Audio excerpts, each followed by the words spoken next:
vous raconte que ces très lointains ancêtres furent ramenés des Pléiades il y a peut-être 100 000 ans, à bord de vaisseaux spatiaux qui traversèrent des trous de verre, ainsi que des portes des étoiles pour arriver sur Terre, et plus précisément sur Mu, ce continent dans le Pacifique si légendaire.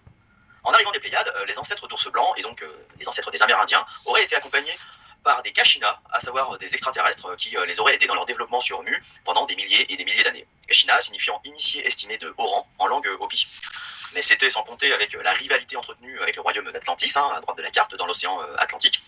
Et cette rivalité aboutit à une guerre destructrice pour les deux camps, il y aura environ 80 000 ans, des ours blancs.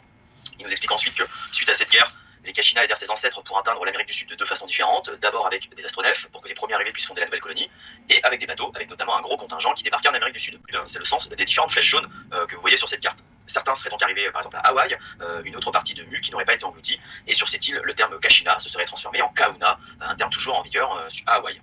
D'autres seraient arrivés sur des îles du Pacifique Sud et d'autres également au Japon. Donc nous on s'intéresse au gros contingent qui arriva en Amérique du Sud et plus précisément à Tiwanaku, attention au zoom, près du lac Titicaca, situé aujourd'hui à près de 4000 mètres d'altitude. Si vous observez l'émergence des civilisations humaines un peu partout sur Terre, il est possible d'observer peut-être une constante. Après l'apparition de l'agriculture il y a environ 10 000 ans, il semble qu'il se soit passé un événement il y a 5000 ans, puisqu'on voit apparaître vers moins 3150 avant JC le début de l'Égypte antique, en moins 3300 l'apparition de l'écriture en Mésopotamie, en moins 3100 l'émergence de la culture arabéenne et sa fameuse cité Mohenjo-Daro, au Pakistan aujourd'hui. Le 23 janvier 3102 avant JC, j'ai découvert ça, on trouve en Inde le premier jour du calendrier hindou, étonnamment lui aussi précis, car à 12 ans près, on a le démarrage du calendrier maya, à savoir le 11 août 3114 avant JC. Donc entre moins 3100 et moins 3300 avant JC, ça nous donne l'impression qu'il s'est passé un événement tel que ça aurait entraîné l'émergence de certaines civilisations comme celle de l'Égypte antique. Et cet événement aurait été tellement important que certains peuples en auraient fait le point de départ de leur calendrier, comme en Inde ou chez les Mayas. Cet événement aurait-il un lien avec la planète Vénus, comme le codex de Dresde semble l'indiquer. Donc sur l'image, la Terre est en bleu, et jusqu'à il y a 13 000 ans, Anton Parks nous dit que dans le système solaire, il existait certaines planètes qu'on connaît déjà, Mercure, la Terre, Mars et Jupiter, et je me suis arrêté à Jupiter pour la démonstration, mais en orange, entre Mars et Jupiter, Anton Parks nous dit qu'il existait autrefois une grosse planète dénommée Mulgeu, donc en langue sumérienne, accompagnée de son satellite Mulgeu-Tab. Puis il nous dit que vers moins 10 800 avant JC, le reptilien Seth, alias Enlil, mais qui deviendra Satan dans d'autres perspectives, aurait fait exploser cette planète Mulgeu. Dans le mythe égyptien, Seth est le dieu de la confusion, du désordre, de la perturbation, ainsi que le maître du tonnerre et de la foudre. Donc il aurait fait exploser cette énorme planète. Anton Parks ne nous donne pas plus de détails sur la façon dont il s'y serait pris. Et il faut s'imaginer l'explosion d'une planète qui faisait peut-être 5 ou 6 fois la taille de la Terre. Ensuite, sous l'effet du souffle de l'explosion, son satellite Mulgeu-Tab est éjecté hors de son orbite. Et pendant ce temps, les débris formés par l'explosion de la grosse planète Mulgeu commencent à former la ceinture d'astéroïdes que l'on connaît aujourd'hui. Mulgeu explose, et sous l'effet du souffle de l'explosion, son satellite est éjecté hors de son orbite. Et en changement brusquement d'orbite suite à l'explosion, elle se serait dirigée vers la Terre. On va d'abord zoomer, voilà, pour imaginer qu'en fonction de la trajectoire qu'elle aurait prise, elle aurait pu frôler la Terre, en entraînant avec elle des astéroïdes issus de l'explosion initiale, comme une comète qui entraîne avec elle des morceaux de roche dans son sillage. Au passage, vous noterez que d'après Anton Parks, le terme sumérien Mulgeu-Tab signifierait Neberu en acadien ou Neberu en égyptien. Si on reprend nos schémas, Mulgeu-Tab aurait frôlé la Terre il y a 12 800 ans.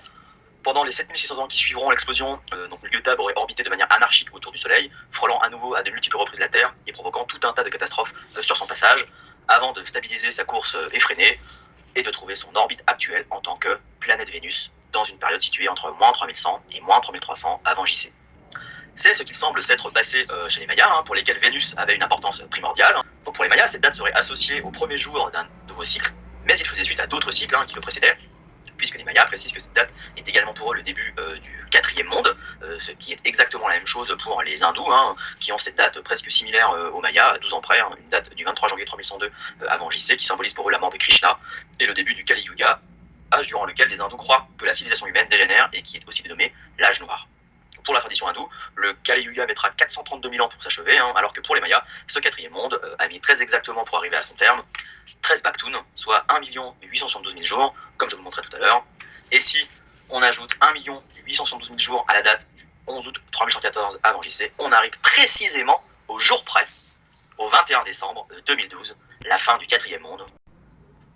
Des statuettes qui semblent clairement montrer de vrais crânes allongés naturels, tandis que là, avec ces figurines Olmec, on se rapproche davantage d'une stylisation de crâne du même type. Des figurines au crâne allongé qui viennent donc du Mexique sur le point jaune, et de l'autre côté de l'océan Pacifique, on trouve en Chine et au Japon, Baikal.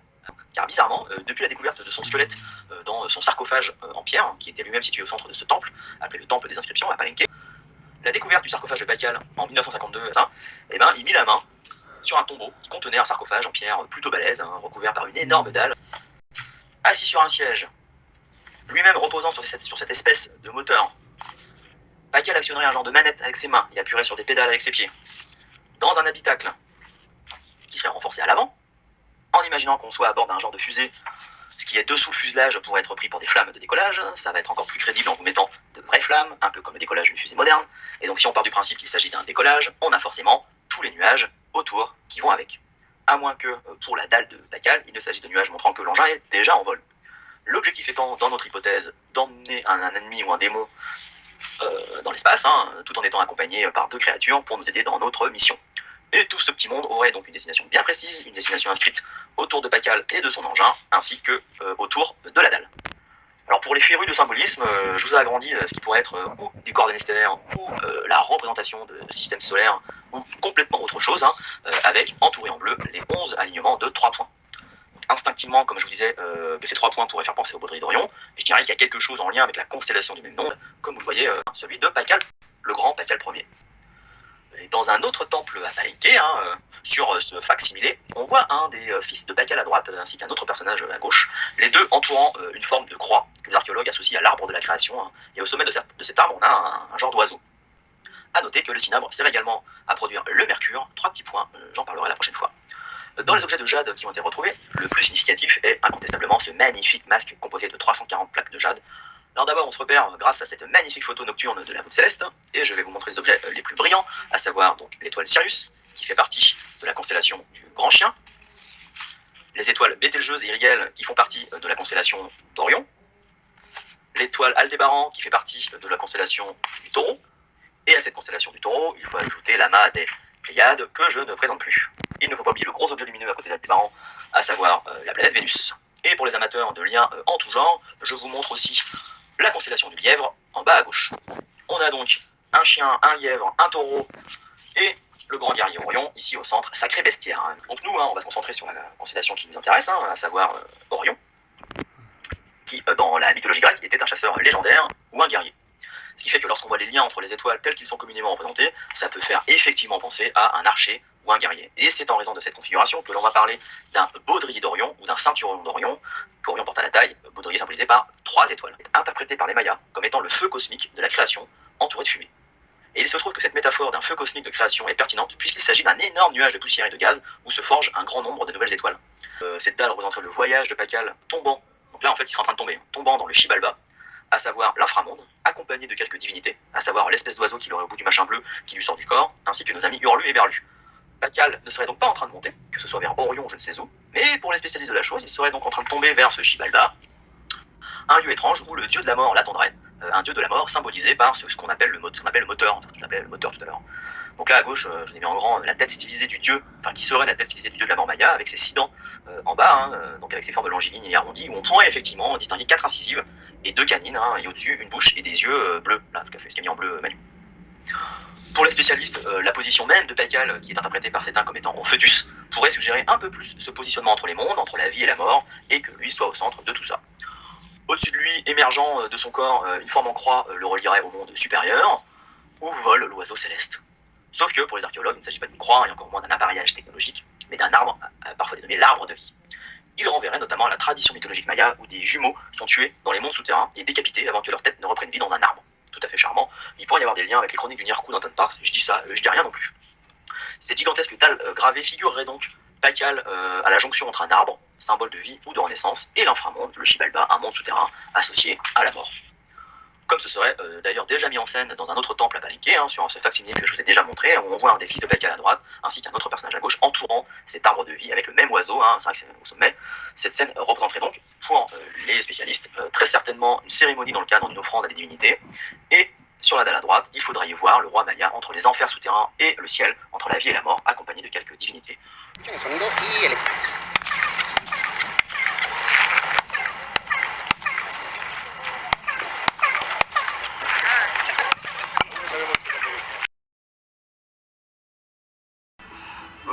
Horus profite de la venue de Vénus dans le ciel pour livrer bataille. Ça, c'est un point dans... In some Sumerian texts, but also in Egyptian ones, Horus takes advantage of the fact that Venus appears in the sky to start the fight. That is interesting because the link between Horus and Venus is quite clear. Horus manages to defeat Set in an epic battle. When Horus finally defeats Set, he completely disappears from Egyptian texts. I think that I found his trace in America, near Mexico, under the name Quetzalcoatl. I think that he wanted to leave the Sumerian and Egyptian gods' heavy atmosphere to create his own community where he will be called Quetzalcoatl. We also find traces of him a little further down, such as in Peru, under the name Viracocha. I believe when he flees to America, he isolates himself, he transforms into this wise character, has a whole community around him, and he calls himself Quetzalcoatl. Among the Aztecs, whose beliefs are the best documented in many historical sources, Quetzalcoatl was related to gods of the wind, of the planet Venus, of the dawn, and of crafts and knowledge. On comprend que les Anunnaki, les dieux sumériens, sont arrivés un jour sur Terre lors d'une guerre galactique. Apparemment, Anunna et Anunnaki sont les dieux sumériens. The Anunna or Anunnaki are Sumerian gods. On nomme les Anunna ceux qui viennent du ciel et ceux qui vivaient éventuellement même en orbite autour de la Terre. Les Anunnaki, avec la particule ki, étaient ceux qui étaient stationnés sur Terre. Le terme Anunna, on donne à ce mot plusieurs définitions. La plus courante est semence princière. Certains font un raccourci en disant que ce sont les princes du ciel d'An ou du dieu An. Donc les Anunna, en arrivant sur Terre, se sont installés avec l'impossibilité de repartir. Ils se sont retrouvés également avec l'obligation de survivre avec les Nungal, qui sont en fait les Nungal, les hommes d'Enki.